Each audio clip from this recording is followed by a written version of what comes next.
হায় আল্লাহ, আমার খালি মনে হয় আমি যদি কোনোদিন কোনো মন্ত্রণালয় বা কোনো দেশ পরিচালনার দায়িত্ব আরে ভাই, কথায় আছে অতিভক্তি চোরের লক্ষণ। গত 4 মার্চ সাবেক আইন উপদেষ্টা আসিফ নজরুল তার ভেরিফাইড ফেসবুকে নিজেকে দুর্নীতি মুক্ত বলে দাবি করেন। নিজের ভেরিফাইড ফেসবুক পেজে আসিফ নজরুলের দুর্নীতি শিরোনামে দেওয়া এক পোস্টে তিনি দাবি করেন সরকারে থাকা অবস্থায় বা এর আগে পরে জীবনে কখনো কোনো দুর্নীতি করেননি। ওই ফেসবুক পোস্টে আসিফ নজরুল বলেন, আমি সরকারে থাকা অবস্থায় বা এর আগে পরে জীবনে কখনো কোনো দুর্নীতি করিনি। 1 টাকা, আবার বলি 1 টাকাও দুর্নীতি করিনি। আমার জ্ঞাতসারে কাউকে দুর্নীতি করতেও দেইনি। আমি কোনো নতুন ব্যাংক অ্যাকাউন্ট খুলিনি। আমার কোনো নতুন সম্পদ হয়নি। আয়কর দেওয়ার সময় আমি কোনো সম্পদ অপ্রদর্শিত রাখিনি। আমি কোনো দুর্নীতি করিনি, করার প্রশ্নই আসে না। নিজেকে নির্দোষ দাবি করে দেওয়া আসিফ নজরুলের এই মন্তব্য জাতির সঙ্গে আরেকটি প্রতারণা। 1.5 বছর একাধিক মন্ত্রণালয়ের দায়িত্বে থাকা অবস্থায় তিনি সীমাহীন দুর্নীতি ও অনিয়মের মাধ্যমে কোটি কোটি টাকা আত্মসাৎ করেছেন বলে অভিযোগ রয়েছে তার বিরুদ্ধে।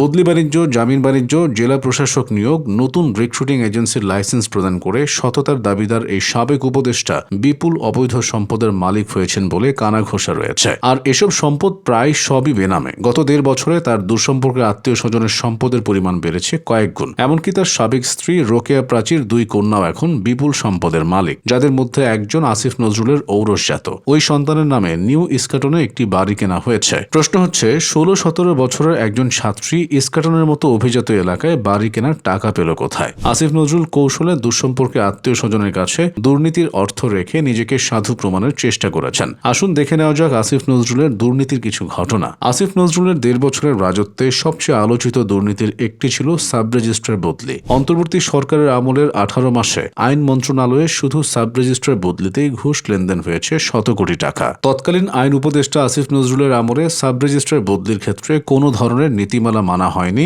ঘুষের বিনিময়ে বদলির ক্ষেত্রে প্রতিশ্রুত টাকা পরিশোধ না করায় বদলির আদেশ স্থগিত করার প্রমাণও পাওয়া গেছে। কোনো কোনো ক্ষেত্রে কাউকে 6-7 মাসের মধ্যে 3-4 বার বদলি করা হয়েছে। 18 মাসে নিবন্ধন অধিদপ্তরে 403 জন সাব রেজিস্ট্রারের মধ্যে কমপক্ষে 282 জনকে বদলি করা হয়েছে। এর মধ্যে অন্তত 200 জন ঘুষের মাধ্যমে পছন্দের সাব রেজিস্ট্রি অফিসে বদলি বাগিয়ে নিয়েছেন। অভিযোগ রয়েছে ভালো জায়গায় বদলির জন্য 10 কোটি টাকা পর্যন্ত ঘুষ নিয়েছেন তিনি। সাধারণ বদলির জনপ্রতি 50 থেকে 60 লাখ টাকা নেওয়া হয়েছে। অতীতে কখনো মাত্র 8 মাসে এত বিপুল সংখ্যক বদলির ঘটনা ঘটেনি। আইন মন্ত্রণালয় থেকে পাওয়া তথ্য বলছে, সাবেক আইন উপদেষ্টা আসিফ নজরুল 2024 সালের আগস্টে আইন উপদেষ্টার দায়িত্ব নেওয়ার পর জেলা রেজিস্ট্রার ও সাব রেজিস্ট্রার বদলি সংক্রান্ত অন্তত 16টি আদেশ জারি হয়েছে। এর মধ্যে 2024 সালের 4 সেপ্টেম্বর থেকে 31 ডিসেম্বর পর্যন্ত 5টি আদেশে 87 জনকে বদলি করা হয়। 2025 সালের 1 জানুয়ারি থেকে 27 এপ্রিল পর্যন্ত 11টি আদেশে 195 জনকে বদলি করা হয়। গত বছরের জুনে বাংলাদেশের নিম্ন আদালতে নজিরবিহীন ঘটনা ঘটে।